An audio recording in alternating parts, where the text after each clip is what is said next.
For 2 centuries, they moved gold across borders, financed wars, and dictated the stability of nations, all from the shadows. This is not a conspiracy theory. This is the true story of the Rothschild dynasty and the ruthless, dynastic rulebook known as the Code of Global Finance. Over 7 parts, we will dissect the military precision behind their financial power, from the secret Code of the 5 Arrows that turned 5 brothers into Europe's private central bank, to the legendary Waterloo Coup that made them the richest family in history overnight. You will discover how they controlled global copper and gold, survived the total destruction of 2 world wars, and executed the final strategic pivot to control modern corporate power.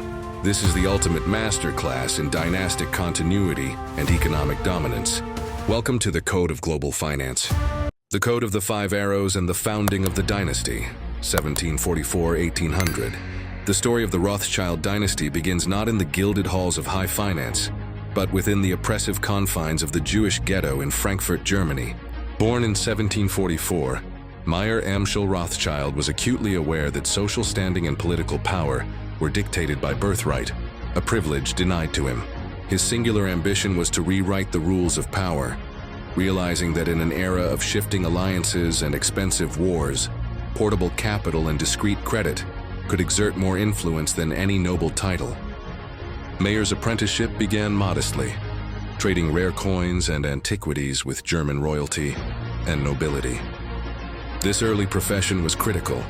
It taught him the value of discretion, the mechanisms of credit and trust, and most importantly, provided access to the courts of Europe's powerful elite. He was not merely selling coins. He was establishing relationships based on financial trustworthiness that transcended the strict social hierarchy.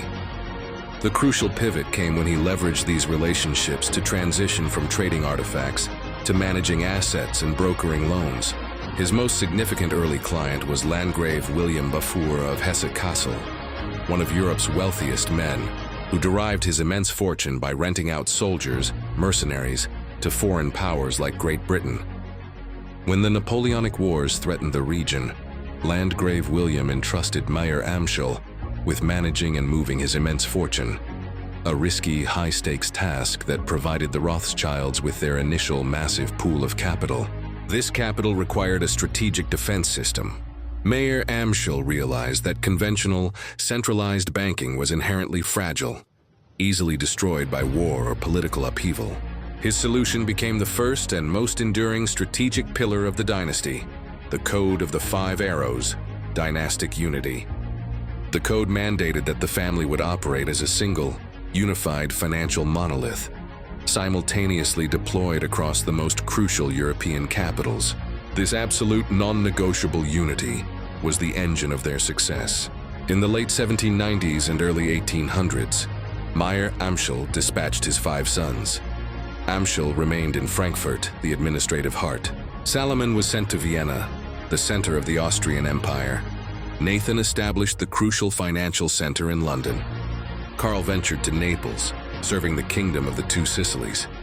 James anchored the operation in Paris, serving as the link to Napoleon's Continental system. This dispersion was strategically brilliant. It created a private, cross-border banking network capable of moving money, credit, and most critically, information faster and more securely than any government. This internal system bypassed the slow, unreliable state-controlled channels, giving the Rothschilds an unmatched speed advantage that would soon define the fate of nations. The dynasty was no longer confined to a ghetto. It was the foundation of a private, international financial superpower. The victory at Waterloo and the mastering of the capital markets, 1800-1818. The second generation of the Rothschild dynasty, specifically Nathan Rothschild in London, was tasked with escalating the family's wealth from merely managing assets to directly controlling the flow of international capital. Sent first to Manchester to trade textiles, Nathan quickly realized the power lay not in goods, but in government debt and financial instruments. He moved to London, the heart of global finance, and set his sights on the stock exchange and the Bank of England. The central strategic challenge of the era was the Napoleonic Wars. Great Britain desperately needed to fund its allies on the European continent, Austria, Prussia, etc., with massive subsidies, vast amounts of gold and silver, to maintain the coalition against Napoleon. However, Napoleon's Continental blockade made transferring this capital incredibly risky and slow through official channels. This crisis provided Nathan with his critical opportunity. Leveraging the family's code of the 5 arrows, the internal trusted network spanning 5 countries, Nathan became the primary financial intermediary for the British government. He devised a system to move the subsidies safely and discreetly across borders, utilizing the family's private gold and bills of exchange, which bypassed official scrutiny and the risk of interception. This success gave the Rothschilds unparalleled access to top-tier government officials and, crucially, military intelligence. This unique positioning allowed the family to develop the second major strategic pillar, the Code of Information Warfare. The Rothschilds invested heavily in a private, dedicated network of couriers, carriers, and agents. These operatives were strategically placed across Western Europe and utilized the fastest horses and boats available, often relying on carrier pigeons for emergency, high-speed updates. This network consistently delivered news of political and military events hours, sometimes days, before official government messengers could arrive. The mastery of this code culminated in the legendary financial coup following the Battle of Waterloo in June 1815. Nathan's private agent, present on the battlefield, immediately relayed the news of Napoleon's decisive defeat to London via the private courier network, arriving far ahead of the official government messenger, Major Henry Percy. Knowing that Britain's victory meant its consuls, government bonds, would soon soar in value, Nathan executed a maneuver of ruthless psychological warfare on the London Stock Exchange. Appearing deeply distressed and selling British consuls aggressively, he signaled to the market that he possessed devastating news, which others immediately interpreted as a British defeat. Panic ensued. Other investors began dumping their bonds, driving the price down to historic lows. While the market collapsed around him, Nathan secretly instructed his agents to buy every single bond available at the rock-bottom prices. When the official news of the victory arrived hours later, the consuls skyrocketed. Nathan had multiplied his personal fortune by a colossal margin, establishing a legend that proved to the world that the control of critical information was the most valuable commodity in finance. This event cemented the Rothschilds as the indispensable, primary financial power in Europe, capable of both funding and predicting the outcomes of wars. Leveraging peace to command Continental finance, 1818 to 1835. Following the financial coup at Waterloo, the Rothschilds' strategic focus shifted from exploiting the volatility of war to mastering the stability of peace. The entire European continent, though politically pacified, was deeply fractured and financially exhausted. Governments, from the British Empire to the Austrian monarchy, required massive, unprecedented loans to service war debt, stabilize currencies, and transition armies back to civilian life. This financial vacuum was the family's next great opportunity. The third major strategic pillar was established: the Code of State Debt, the underwriting strategy. The Rothschilds strategically pivoted from risky military subsidies to the more stable, colossal business of underwriting government bond issues. They offered to purchase and sell massive tranches of national debt to private investors across Europe. This transaction was not merely financial, it was political, making the Rothschilds indispensable partners in the internal stability of sovereign nations. By orchestrating these loans, the family ensured that powerful European governments were constantly reliant on the Rothschild network for their fiscal health. The genius of having 5 unified brothers, Frankfurt, London, Paris, Vienna, Naples, came to the fore. The 5 branches, acting in perfect concert, essentially functioned as a single, powerful private central bank of Europe. One unified capital mobilization. No single state bank could mobilize capital across 5 borders as quickly or reliably as the Rothschilds. If the Austrian emperor needed a massive loan in Vienna, James in Paris and Nathan in London could instantly coordinate the provision of funds and guarantee the currency stability needed for the transfer. Stabilization of exchange rates. By controlling the flow of gold and capital between the 5 financial centers, the family could, and did, stabilize exchange rates and influence interest rates across the continent, an action typically reserved for national central banks. Monopoly on peace funding. They monopolized the post-war funding market, often managing over half of all syndicated loans issued to European governments during this period, locking out competitors who lacked their transnational capital base and information network. This financial power automatically elevated the brothers into the realm of high-stakes diplomacy. The governments of Europe began relying on the Rothschild network, not just for money, but for financially accurate, politically neutral intelligence regarding the stability of other nations. Wilhelm Rothschild, particularly close to Austrian Chancellor Clemens von Metternich, became a trusted financial advisor and diplomatic channel, adding a layer of influence to the family's monetary power. To defend the dynasty's wealth and power from external dilution, the family strictly enforced the code of intermarriage. Strategic intermarriage between the first and second cousins was mandated across the 5 branches. This seemingly archaic rule was a brutal yet effective strategy to ensure that capital, control, and sensitive information remained absolutely within the immediate family unit, preventing external access or compromise. The wealth of the 5 nations, therefore, remained the sole property of the one dynastic family. Mastering the physical economy through railways and steel, 1835-1850. Having successfully established their financial dominance through underwriting sovereign debt and acting as Europe's shadow central bank, the Rothschilds recognized that pure financial brokering had limits. The next irreversible economic trend was the Industrial Revolution, the shift toward steam power, coal, and iron. To maintain exponential growth, the family needed to transition from merely controlling money flow to controlling the flow of physical goods and energy. The 4th major strategic pillar was introduced, the Code of Industrial Infrastructure, the Iron Grip. The central target of this investment was the railway. By the 1830s, railways were the undisputed future of commerce, capable of moving raw materials, finished goods, and military assets at unprecedented speeds. Controlling the rail network meant controlling the physical arteries of the European economy. James Rothschild in Paris was the spearhead of this strategy. He financed the creation of the Chemin de Fer du Nord, Northern Railway of France, a crucial artery connecting Paris with the industrial centers of Belgium and the English Channel. The investment was colossal, but the strategic payoff was multifold. Guaranteed commerce.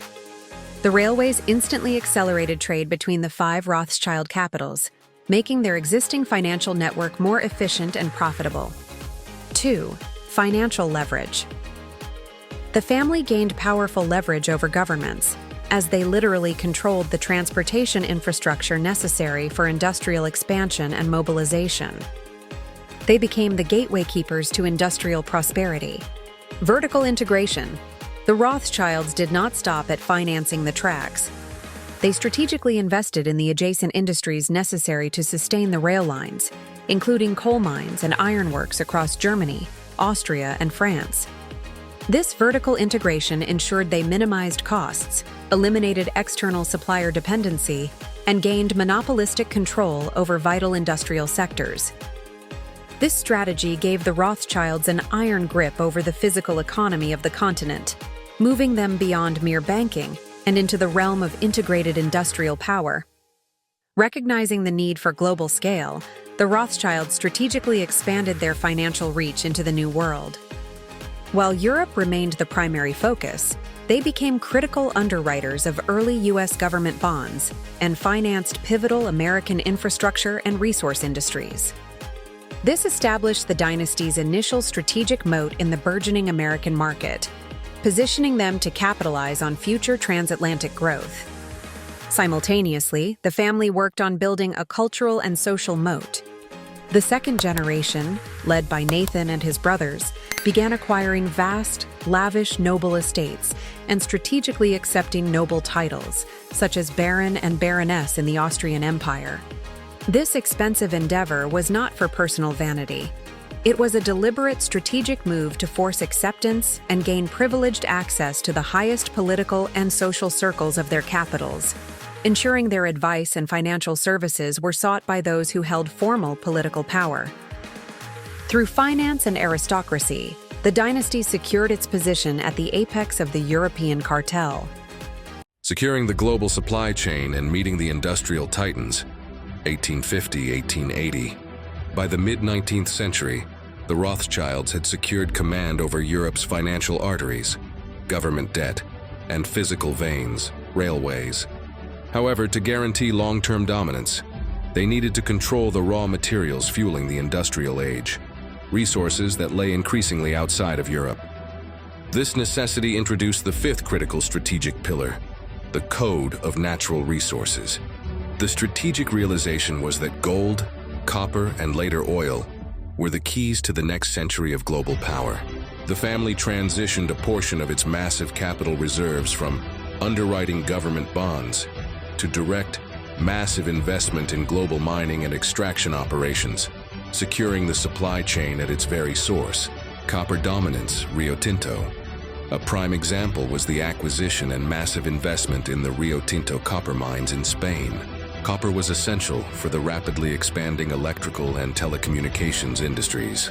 By controlling one of the world's largest copper suppliers, the Rothschilds created a bottleneck in an essential industrial material, providing them immense leverage over manufacturing rivals globally. 2. Gold and diamond financing. They maintained crucial ties to the British Empire's expansion, financing gold and diamond mining operations in South Africa, Kimberley Mines. This ensured that the world's primary monetary reserve, gold, remained accessible and subject to their influence, reinforcing the stability of their European banking operations.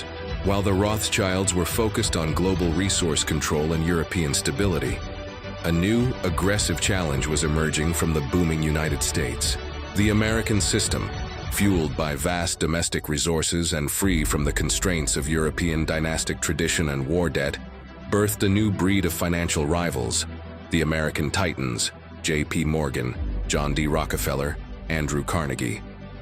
The American Code of Finance was characterized by monopolistic, aggressive industrial consolidation and vertical integration on a scale never before seen.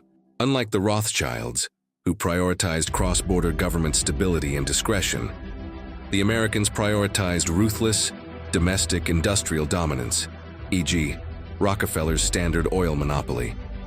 This represented a direct strategic challenge to the Rothschilds' global supremacy. Erosion of dominance.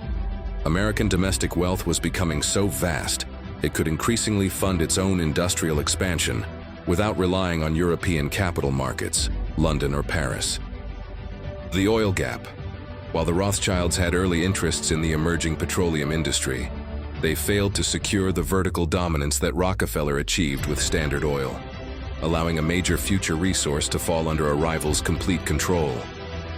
The family's strategic response was not to engage in a head-on industrial war with the American Titans, but to double down on their core strength, international capital and geopolitical stability. They became the primary financiers of massive global projects that transcended national borders, such as the crucial financing of the Suez Canal, a waterway essential for British and European access to their resource holdings in Asia and Africa. By controlling the vital arteries of global trade, they ensured that, regardless of who controlled the domestic industries, the international mechanisms of commerce and finance still flowed through the Rothschild system. The disruption of total war and the collapse of the European Moat, 1880-1945. As the 20th century dawned, the Rothschilds' supreme power faced an unprecedented strategic challenge. The fundamental shift from localized, limited wars, which they could finance and profit from, to total global warfare and aggressive nationalism. The family's greatest strength, its stateless cross-border unity, suddenly became its greatest vulnerability. The family's strategic code was first tested by the rise of nationalism and political extremism. Governments began asserting absolute control over their economies, empowering national central banks and reducing the leverage of private dynastic financiers. The era of the private central bank was nearing its end. World War I, 1914-1918, proved to be the ultimate test of the Code of the Five Arrows. The strategic imperative to maintain family unity clashed violently with political reality. The London and Paris branches were forced to dedicate their vast resources to funding the Allied war effort, Britain-France. The Vienna and ultimately Frankfurt houses were compelled to finance the Central Powers, Austria-Hungary, Germany. While the family strategically profited by funding both sides of the conflict, a financial advantage, the war shattered the political cohesion of the dynasty.